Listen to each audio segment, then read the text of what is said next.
perfect. If Rahu is placed in the nakshatra ruled by Mercury, either a Aslesha or a Jyeshtha or a Revati, in either Cancer or Scorpio or Pisces, then this person has the height of the power of analysis and intelligence and being very, very clever. This person will be able to see minutely at a very, very microscopic level and be able to push the boundaries of how the work is done. This guy is a perfectionist and wants to complete work to the last hilt. So if this person is building a car, he wants to make the design of the car the best. If this guy is constructing a building and he's the architect, he wants it to be the most perfect building. And he also wants to be acknowledged in return.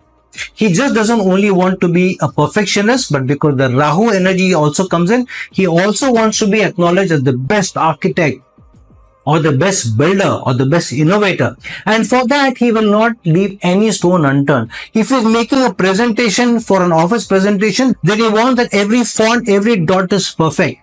No stone is left unturned so that there is a perfect presentation. So this person is a very perfectionist. So if it is placed in the sign of Cancer, if he's trying to support a team, support an organization, or playing the role of a support team, for example, if he or she is in administration in the large organization, then in trying to be in the support role, he will try to do a perfectionist job. If he is managing administration, he will want that the administration should be perfect.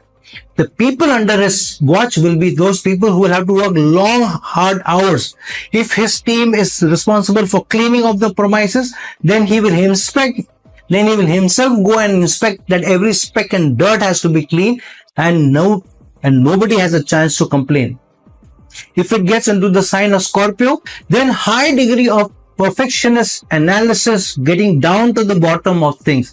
If this person gets into audits or taxation, then he will be able to extract even the smallest of rupee which is misplaced. If this person becomes a chef or a judge, then he will be able to find the slightest spice which is missing in the food. To that degree, the perfectionist orientation comes into this person. But because these nakshatras, especially Aslesha or Jyeshtha, are not easy nakshatras, sometimes in his perfectionist endeavor, sometimes he pushes the boundaries to such an extent that he may even manipulate or twist the elbows of people, or even lie to be able to get their commitment, their dedication, so that the work comes out the best. If he has to drop a name of the top boss of the company and lie to his team to get perfectionist work out of them, saying that the top boss wants this to be completed, he will drop a name of the top boss even if he has not said something, because he feels the end justifies the means. Especially when perfectionist work has to be done, completed work has to be done,